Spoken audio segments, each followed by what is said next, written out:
ఈ నేలవేంలో ఒక అద్భుతమైన లక్షణం చెప్తాను వినండి.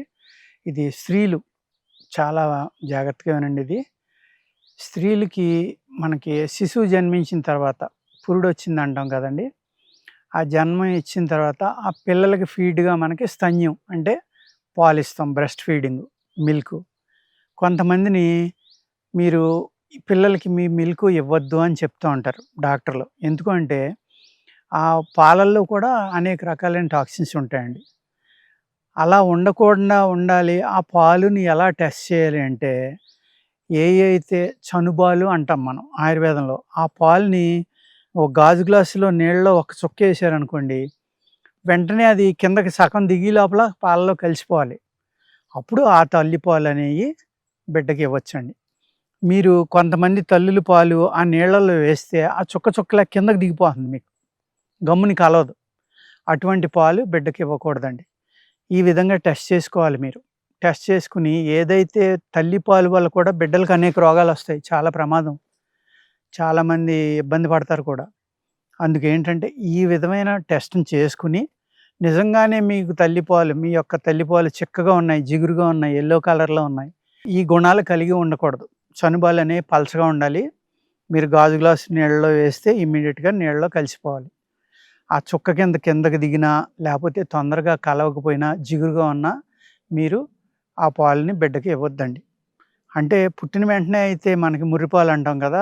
పశువులకి ఎలాగైతే అలాగ పుట్టిన వెంటనే ఉన్న పాలు చిక్కగా ఉంటాయి. అయి కొంతమంది ఇవ్వొద్దని చెప్పేవారు పూర్వం. కానీ అది చాలా హై ప్రోటీన్ కాబట్టి అది ఇవ్వొచ్చని అంటున్నారు. కొంతమంది ఇమ్మని కూడా చెప్తారు ఆయుర్వేదంలో కూడా. మోస్ట్ ఇంపార్టెంట్ ఫస్ట్ ఫీడింగ్ అనేది చెప్తారు.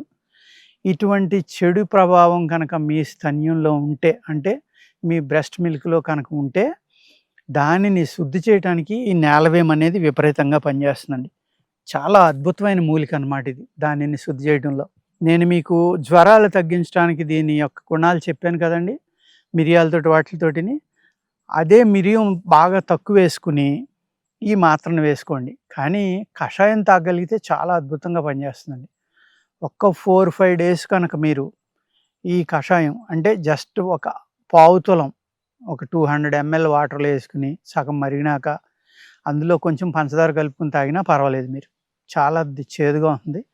ఆ విధంగా కనుక తాగితే ఎన్నో ఆకులు అక్కర్లేదండి. ఒక 5-10 ఆకులేసుకోండి సరిపోతుంది. లేతే ఇలా తెంపుకున్నయి 2 చిగుళ్ళేసుకోండి చాలు. కొంచెం నలిపి వేసుకోండి.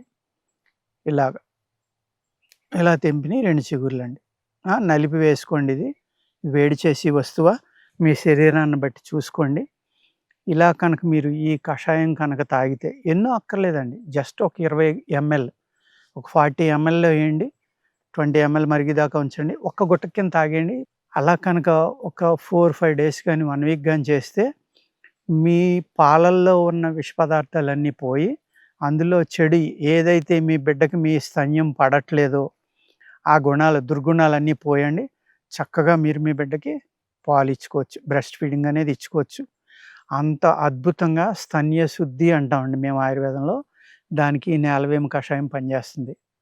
అర్థమైంది కదండీ! నమస్కారం.